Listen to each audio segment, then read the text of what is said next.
ॐ अज्ञानतिमिरन्धस्य ज्ञानाञ्जनशलाखया चक्षुरुन्मिलितं येन तस्मै श्रीगुरुवे नमः।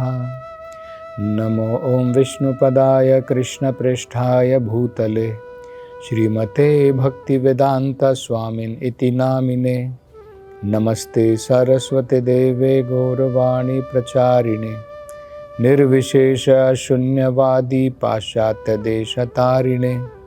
जय श्री कृष्ण चैतन्य प्रभु नित्यानंद श्री अद्वैत गदाधर श्रीवासदि गौरभक्तवृंद। हरे कृष्णा कृष्ण कृष्ण हरे हरे, हरे राम राम राम हरे हरे। हरे कृष्ण। अब आगे सुखदेव गोस्वामी जी अजामिल के बारे में बताते हैं कि उसने बहुत अपने जीवन के ऊपर, पूर्व जीवन के ऊपर पश्चाताप किया और अपने आप को बड़ा भाग्यशाली समझा कि उसने भगवान की भक्ति पहले की थी और भक्तों का संग किया था और उसके कारण वो यमराज के पाश से उसको छुटकारा मिल पाया था, जबकि अनेकों प्रकार के पाप कर्मों में वो लग गया था। तो अब विष्णु दूतों का जो उसने संग किया,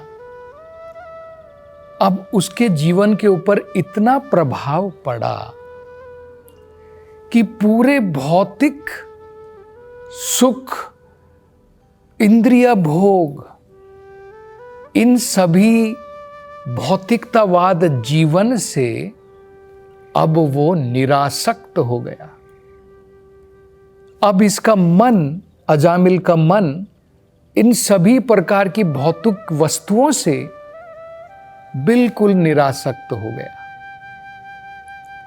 ये भक्ति का एक बहुत महत्वपूर्ण अंग होता है।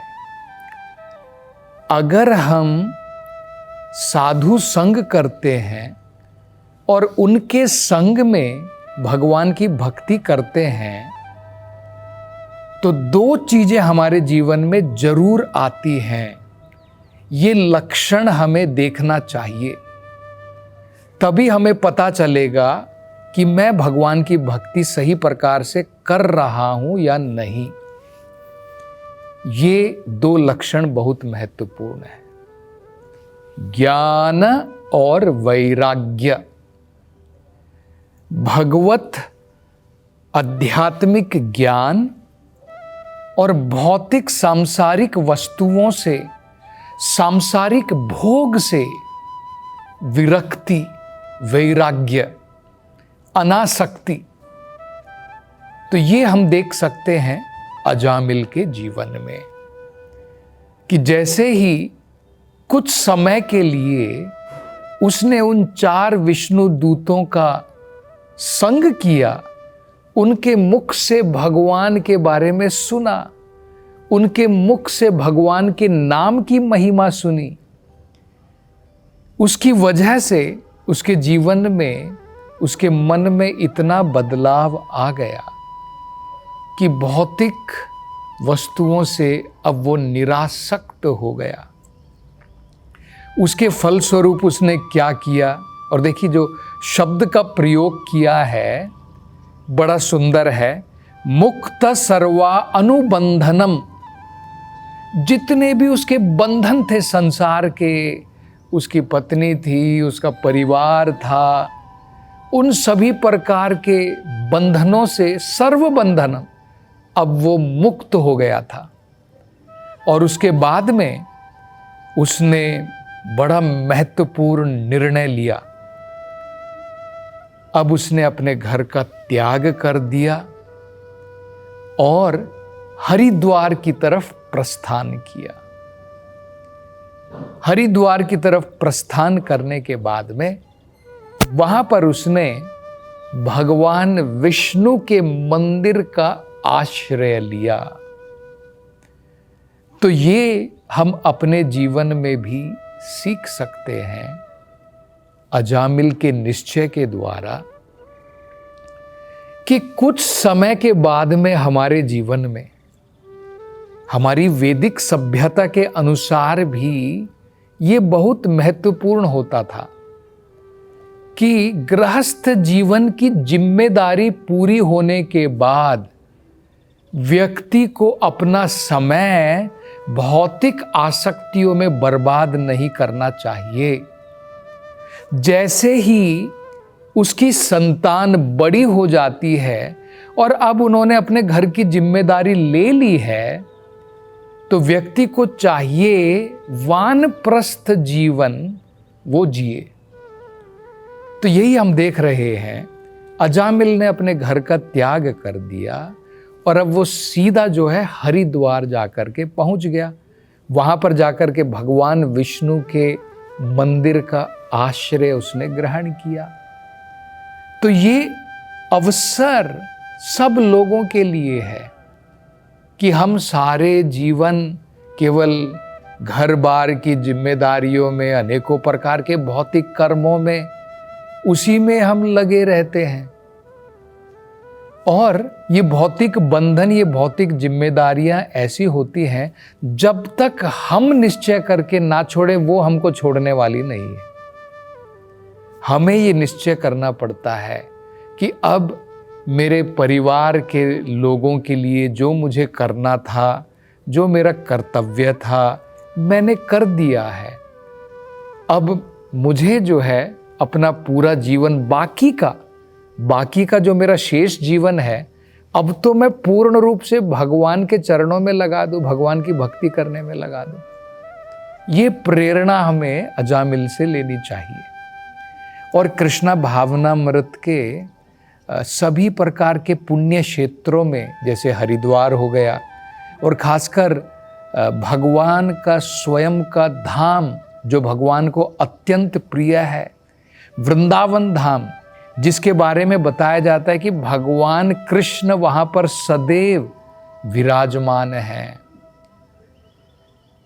कहा गया है, वृंदावनम परित्यज्य पदम एकम न गच्छति। वृंदावन का त्याग करके भगवान कृष्ण एक पग भी बाहर नहीं जाते हैं। तो वृंदावन अत्यंत श्रेष्ठ भूमि है।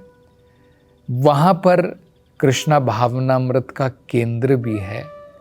प्रभुपाद जी ने कृष्णा भावनामृत का केंद्र खासकर वृंदावन में, और भगवान चैतन्य महाप्रभु का जहाँ पर जन्म हुआ, मायापुर नवदीप धाम, वहाँ पर 2 विशाल केंद्र श्रील प्रभुपाद जी ने उनकी स्थापना की। और प्रभुपाद जी चाहते थे कि चाहे कोई अभी भक्ति में लगा हुआ है या नहीं भी लगा है, उन सब के लिए श्रील प्रभुपाद जी ने ये अवसर प्रदान किया है कि हम अपने फैमिली लाइफ से, परिवार के जीवन से रिटायर होकर के इन मंदिरों का आश्रय ले सकते हैं। वहाँ पर जितना हमसे हो सकता है भगवान की सेवा कर सकते हैं। और 2 चीज़ें बड़ी महत्वपूर्ण हैं, भगवान के नाम का जप, कीर्तन, भगवान की कथाएं और थोड़ा प्रसाद।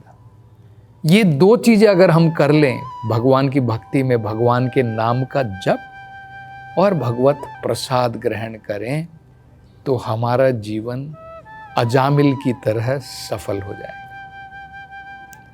दूसरी महत्वपूर्ण बात सुखदेव गोस्वामी जी बताते हैं, हरिद्वार में भगवान विष्णु के मंदिर का आश्रय ग्रहण करने के बाद में उसने अपनी इंद्रियों को नियंत्रण में किया, मन को भगवान में लगाया, अपनी सारी इंद्रियों के द्वारा भगवान की भक्ति सेवा प्रारंभ की और सदैव अपने मन में अब वो भगवान के रूप के बारे में विचार करने लगा।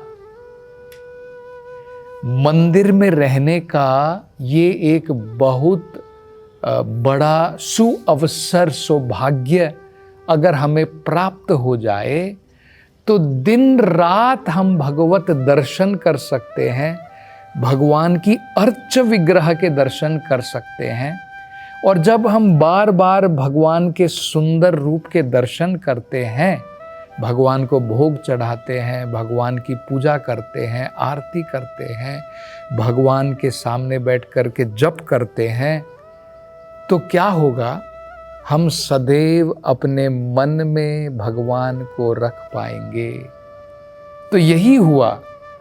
अब निरंतर अजामिल जो है भगवान के रूप के विचारों में खोया रहता था, उसका मन अब उसमें भगवान के रूप में, भगवान के नाम में लीन हो रहा था।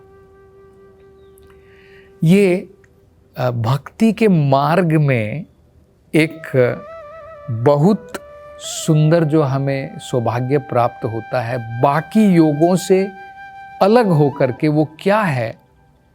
योगी को भगवान के रूप के ऊपर ध्यान करने के लिए बहुत कठोर परिश्रम करना पड़ता है। ध्यानावस्थिता तद्गतेन मनसा पश्यन्ति यम योगिनः। ध्यान में लग करके बहुत मुश्किल से इंद्रियों को काबू में करके हृदय के अंदर भगवान के रूप के ऊपर ध्यान लगाना पड़ता है, जो इतना आसान नहीं है। हमें इतनी आसानी से भगवान हमारे हृदय में नहीं दिखाई देते हैं, लेकिन भक्ति मार्ग के अनुसार भगवान ने हमें एक ऐसा अवसर प्रदान किया है, भगवान की अर्च विग्रह। तो जो भगवान की मंदिर में मूर्ति जिसे हम सोचते हैं, वो भगवान की अर्च विग्रह होती है। तो भगवान की अर्च विग्रह में और भगवान में कोई अंतर नहीं है, क्योंकि वो भगवान का ही रूप है। भगवान के लिए कोई मुश्किल नहीं है। अगर भगवान चाहें, जैसे प्रहलाद के लिए भगवान एक खंबे में से प्रकट हो गए, तो क्या भगवान के लिए मुश्किल है?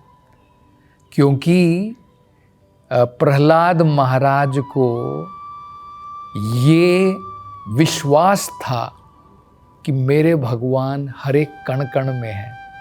तो क्या मेरे भगवान खंबे में नहीं है? तो जब हिरण्यकश्यपु ने पूछा कि क्या तेरा भगवान इस खंबे के अंदर में है, तो प्रहलाद महाराज ने कहा कि हाँ, वो तुम्हारे हृदय के अंदर भी है, तो क्या एक खंबे में नहीं है भगवान? तो कहा कि ठीक है, मैं अब अपनी गदा लेकर के उस भगवान को अभी मार गिराता हूं। तो जैसे ही उसने खंबे के ऊपर प्रहार किया, अपने भक्त के वाक्यों को सच करने के लिए भगवान खंबे से प्रकट हुए। तो भगवान के लिए कोई मुश्किल नहीं है, ये सब भगवान की ही शक्तियां हैं। तो इसी प्रकार से भगवान के लिए कोई मुश्किल नहीं है कि भगवान अपनी विग्रह के रूप में हमें दर्शन दे। और हम देख सकते हैं, ये प्रामाणिक वेदों के अंदर में बताया है। जब भी मंदिर के अंदर में जो विग्रह होती हैं, उनकी प्राण प्रतिष्ठा की जाती है।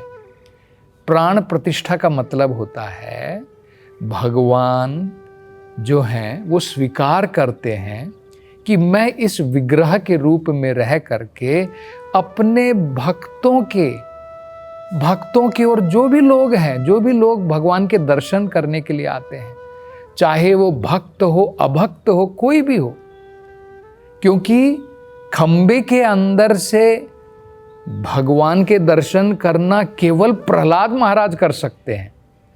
हम लोग खंबे के अंदर में भगवान के दर्शन नहीं कर सकते हैं, लेकिन भक्त के कहने पर, भक्त की भावनाओं के कारण जब भगवान मंदिर में अर्च विग्रह में स्वीकार करते हैं कि मैं इसमें प्रकट रहूंगा, तो भगवान भक्त अभक्त किसी की भी, जो भी कोई व्यक्ति मंदिर में आता है, भगवत दर्शन करता है, उनकी अर्च विग्रह के दर्शन करता है, भगवान उसके साथ में जैसे अगर हम भगवान की उपासना करते हैं तो भगवान रेसिप्रोकेट करते हैं। हम प्रार्थना करते हैं और भगवान उसका उत्तर देते हैं, हमारी प्रार्थना सुनते हैं। ऐसा नहीं है कि वो पत्थर है। तो ये हमको समझना बहुत महत्वपूर्ण है। भगवत गीता में भी बताया है, सभी प्रकार के योगियों से भी श्रेष्ठ होता है भगवान की भक्ति में लगा हुआ योगी। योगी नाम अपि सर्वेशाम, सभी प्रकार के योगियों में से मदगतः अंतरात्मना श्रद्धावान भजते यो माम समे युक्त तमो मतः। भगवान कहते हैं जो श्रद्धा के साथ में मेरी भक्ति सेवा में लगा है, सभी योगियों में से वो श्रेष्ठ योगी है। तो ये भगवान की भक्ति का, मंदिर में रहने का, ऐसे श्रेष्ठ स्थानों पर आश्रय ग्रहण करने का ये सुअवसर हमें मिल जाता है। तो और आगे शुकदेव गोस्वामी जी अब अजामिल के बारे में क्या बताते हैं, इसकी चर्चा हम अगली कथा में करेंगे। हरे कृष्ण।